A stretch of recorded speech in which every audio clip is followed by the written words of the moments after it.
عجیب ترین شایعه‌ای که راجع به خودت شنیدی تا الان؟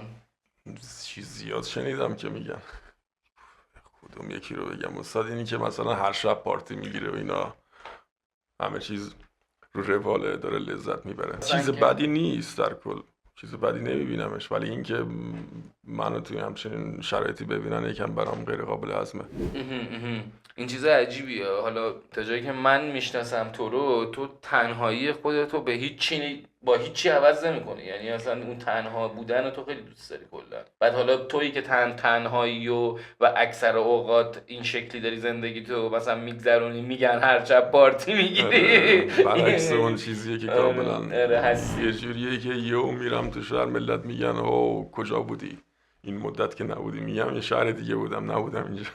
تو یه عجب اتاق بودم ولی عجب. کلهم همش چیز عجیبیه. دوست دارم پای کارم باشم، کار کنم، با سیستمم باشم اینا.